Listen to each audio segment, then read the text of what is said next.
بسم اللہ الرحمن الرحیم۔ السلام علیکم ناظرین، آپ دیکھ رہے ہیں میرا یوٹیوب چینل، میں ہوں حافظ عبدالعلی۔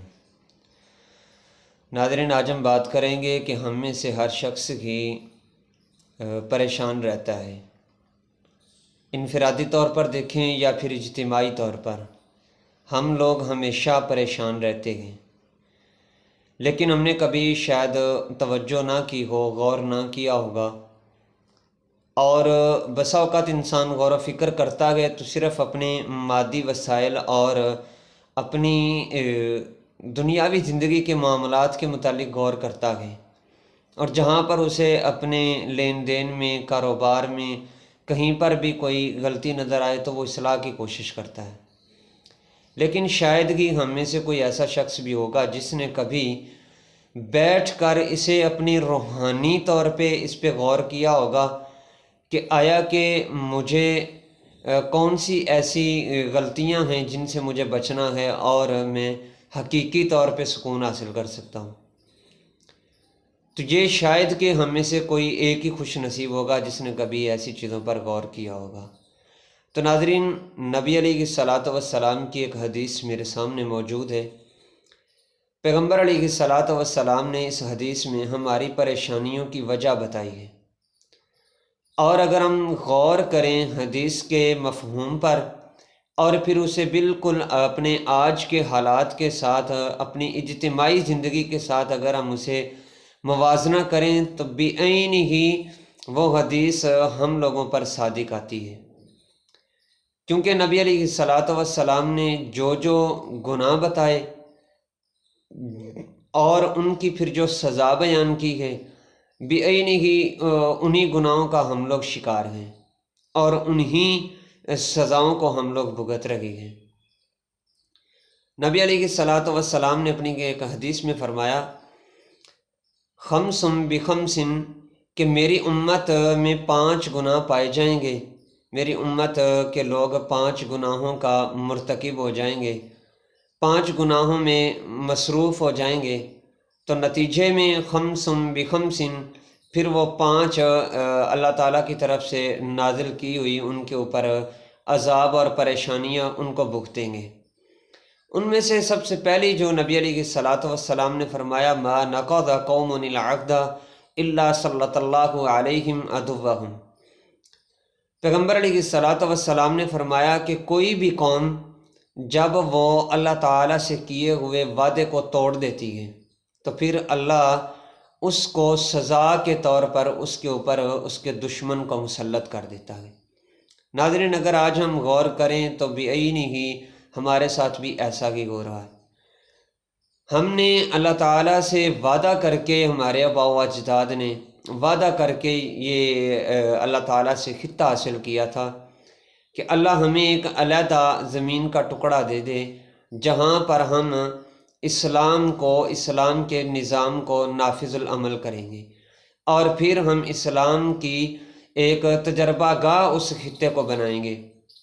لیکن وقت کے ساتھ ساتھ آنے والی نئی نسلیں اس وعدے کو بھلا بیٹھی اور توڑ دیا۔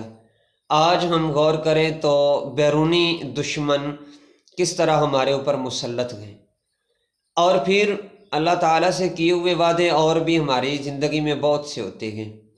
ان میں سب سے اہم ترین وعدہ جس کی اللہ تعالیٰ نے قرآن مجید کے اندر بھی یاد دہانی کروائی، فرمایا وَإِذْ أَخَذَ رَبُّكَ مِن بَنِي آدَمَ مِن ظُهُورِهِمْ ذُرِّيَّتَهُمْ وَأَشْهَدَهُمْ عَلَىٰ أَنفُسِهِمْ أَلَسْتُ بِرَبِّكُمْ۔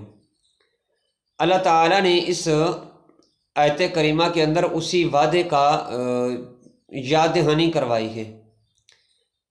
اللہ فرماتے ہیں کہ تمہیں اس کا خلاصہ میں آپ کے سامنے بیان کروں، وَإِذْ أَخَذَ رَبُّكَ مِن بَنِي آدَمَ مِن ظُهُورِهِمْ ذُرِّيَّتَهُمْ وَأَشْهَدَهُمْ عَلَىٰ أَنفُسِهِمْ أَلَسْتُ بِرَبِّكُمْ۔ اللہ تعالیٰ نے آدم علیہ الصلاۃ والسلام کے صلب سے آنے والی آدم علیہ السلام کی تمام نسل کو پیدا فرما کے اللہ تعالیٰ نے ایک جگہ اپنے سامنے ان کو پھیلا دیا، اکٹھا فرمایا، اور پھر اللہ تعالیٰ نے یہ وعدہ لیا کہ بتاؤ کہ کیا دنیا میں تمہارا رب، تمہارا پروردگار، تمہارا خالق نہیں ہوں؟ تو ہم سب نے کہا تھا، ہم میں سے ہر شخص نے اللہ تعالیٰ سے یہ وعدہ کیا تھا، قالوا بلا، کہ اے اللہ کیوں نہیں تو ہی ہمارا دنیا میں پروردگار ہے، ہمارا خالق ہے، ہمارا رازق ہے، ہمارا مالک ہے۔ لیکن آج ہم نے اللہ تعالیٰ کے ساتھ اس وعدے کو بھی نبھانے کی بجائے توڑا ہوا ہے۔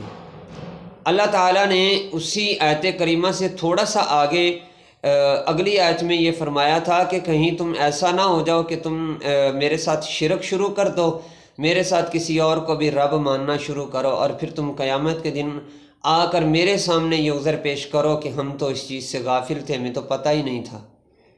اللہ تعالیٰ نے اسی وعدے کی یاد دہانی دوبارہ کروائی قرآن مجید میں۔ تو یہ ہم نے اللہ تعالیٰ سے کیا ہوا وعدہ جب توڑا تو اللہ تعالیٰ نے ہمارے اوپر دشمن مسلط کیے، ہمارے اوپر خوف کو مسلط کر دیا۔ انفرادی طور پر دیکھیں تب بھی ہمیں ایسی ہی صورتحال کا سامنا ہے۔ اگر ہم اجتماعی طور پر دیکھیں، ایک امت ہونے کے ناطے سے ہم دیکھیں تو ہمیں پھر بھی انہی پریشانیوں کا سامنا ہے، اور بالکل ایسی ہی صورت سے ہم گزر رہے ہیں۔ ناظرین، یہ تھا اللہ تعالیٰ سے کیا ہوا وہ وعدہ جو ہم نے اللہ تعالیٰ کی توحید ربوبیت کے متعلق ہم نے عالم ارواح میں اللہ تعالیٰ سے کیا تھا۔ لیکن اس کے ساتھ ساتھ انسان جب زندگی گزارتا ہے تو بسا اوقات انسان نظر و نیاز مانتا ہے کہ اللہ اگر میرا یہ کام ہو گیا تو میں پھر یہ چیز تیرے راستے میں خرچ کروں گا، یا میں اتنے نوافل ادا کروں گا شکرانے کے طور پر۔ لیکن جب انسان کا وہ کام ہو جاتا ہے تو انسان اپنے اللہ تعالیٰ سے کیے ہوئے اس وعدے کو بھول جاتا ہے اور چھوڑ دیتا ہے، ترک کر دیتا ہے۔ بدلے میں جو اللہ تعالیٰ سے اس نے مانگا ہوتا ہے وہ تو اسے مل گیا، اور جو اس نے اللہ تعالیٰ کے بارے میں ایک نظر مانا ہوتی ہے اس کو انسان بھول جاتا ہے۔ یہ بھی ایک طرح کا وعدہ ہوتا ہے جو کہ نظر ہوتی ہے، اسے بھی پورا کرنا چاہیے۔ اگر یہ نہیں انسان پوری کرتا تو پھر یہ بھی وعدے کو توڑنے کے زمرے میں آتی ہے۔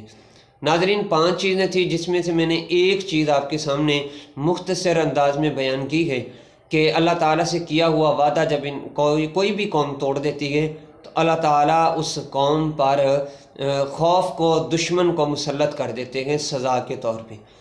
اور ناظرین، آئندہ ویڈیو میں میں آپ کے سامنے ترتیب کے ساتھ دوسری بھی چیزیں بیان کروں گا۔ باقی جو 4 چیزیں رہ گئی ہیں تب تک کے لیے اجازت دیجیے گا۔ اللہ حافظ۔